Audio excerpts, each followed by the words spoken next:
Fue un miércoles cualquiera, o al menos eso creyeron los británicos. Era el 16 de septiembre de 1992. Mientras la mayoría desayunaba su té con tostadas, un hombre en Nueva York estaba a punto de doblarle el brazo al mismísimo Banco de Inglaterra. Su nombre, George Soros. Y ese día se ganó el apodo que haría historia: el hombre que rompió la libra esterlina. El Reino Unido formaba parte del Mecanismo Europeo de Tipos de Cambio, un acuerdo que ataba el valor de su moneda al marco alemán. En teoría, daba estabilidad, pero en la práctica era una bomba de tiempo. El país tenía inflación alta y una economía débil. Era como intentar mantener a flote un barco atado a una roca. Soros, desde su fondo de cobertura, el famoso Quantum Fund, lo vio venir. Dijo algo así como: la libra está sobrevalorada. Si el gobierno intenta defenderla, perderá miles de millones. Si la suelta, también perderá. Pero yo ganaré. Y así lo hizo. Pidió prestadas libras por valor de $10,000 millones, las vendió y esperó. Cuando el Banco de Inglaterra no pudo sostener el tipo de cambio, la libra se desplomó. En 24 horas, Soros ganó más de $1,000 millones. El Reino Unido, en cambio, perdió miles de millones y abandonó el sistema europeo. Un solo hombre, un fondo y una apuesta que cambió la historia. Coño, ¿quién iba a pensar que eso era posible? Pero la verdadera historia no es la jugada, es la mente detrás de ella. George Soros nació en Hungría en 1930, en plena tormenta europea. Vivió la guerra, la ocupación nazi, el miedo y la pérdida. Aprendió que sobrevivir no depende solo de la fuerza, sino de la mente. Años más tarde estudió filosofía en la London School of Economics, bajo la influencia de Karl Popper, un pensador que hablaba de las sociedades abiertas, esas donde nadie tiene la verdad absoluta. Esa idea marcaría toda su vida.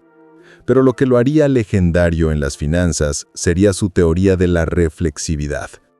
Según Soros, los mercados no reflejan la realidad, la crean. Y eso, colega, es de locos.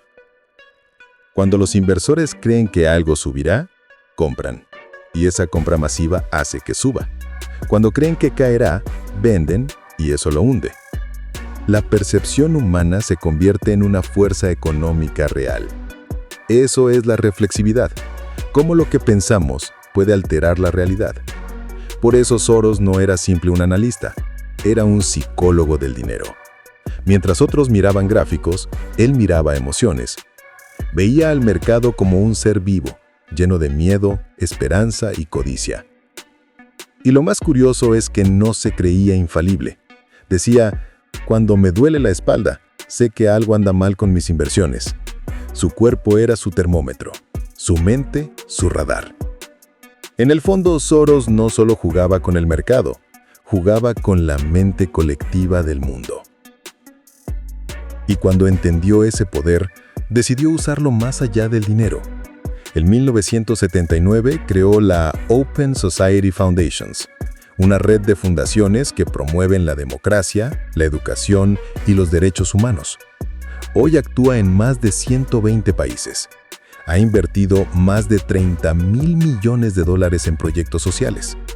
Ayudó a financiar movimientos democráticos en Europa del Este, becas para estudiantes en África y campañas de derechos humanos en América. Pero claro, su influencia lo volvió polémico. Muchos lo admiran como un filántropo que lucha por la libertad. Otros lo acusan de manipular gobiernos y de mover los hilos del poder mundial. Y ahí está la paradoja. Cuando intentas cambiar el mundo con dinero, te conviertes en amenaza para el propio sistema que intentas mejorar. El dinero compra muchas cosas, pero el poder real es crear ideología, moldear la percepción y dirigir la conversación. Esa, colega, es la verdadera forma de poder. Soros nos dejó lecciones que siguen vivas. Primera, los mercados son humanos. No suben ni bajan por ecuaciones, sino por emociones. El que entiende eso, entiende el juego. Segunda, pensar diferente. Soros apostó contra el consenso y ganó. Mientras todos seguían la corriente, él remaba en sentido contrario. Tercera, controlar la narrativa.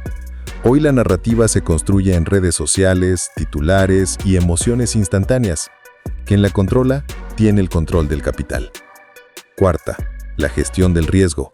No se trata de adivinar el futuro, sino de sobrevivir a los errores.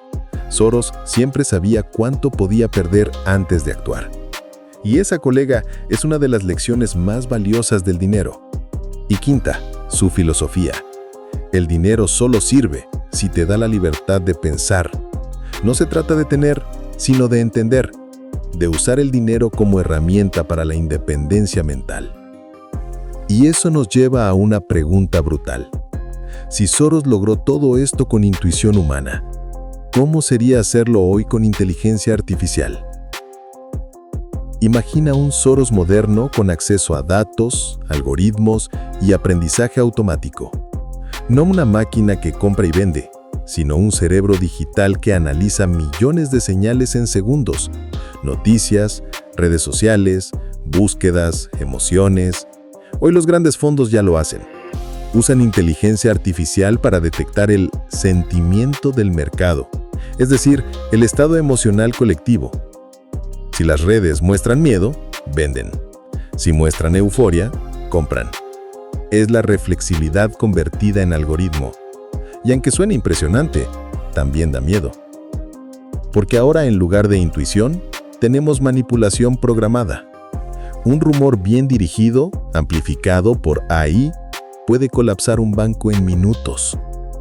No con armas, sino con clics.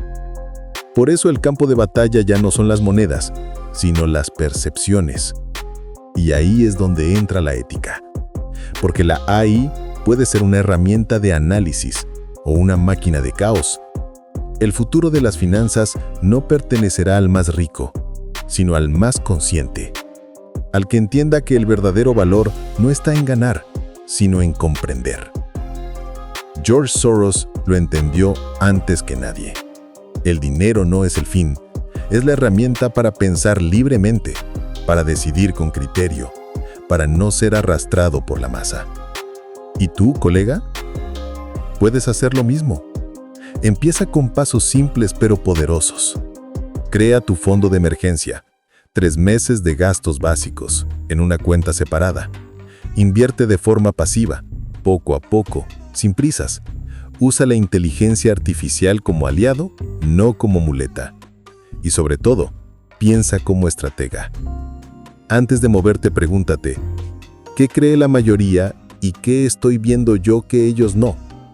Porque al final, el dinero siempre sigue a la mente más despierta. ¿Y tú, colega? Si tuvieras 250 euros hoy, ¿en qué los pondrías? ¿En conocimiento, inversión o en tu propio proyecto? Déjamelo en los comentarios. Nos vemos en la próxima historia, donde seguiremos aprendiendo de los gigantes del dinero. Esas mentes que no solo acumularon riqueza, sino que cambiaron el destino del mundo.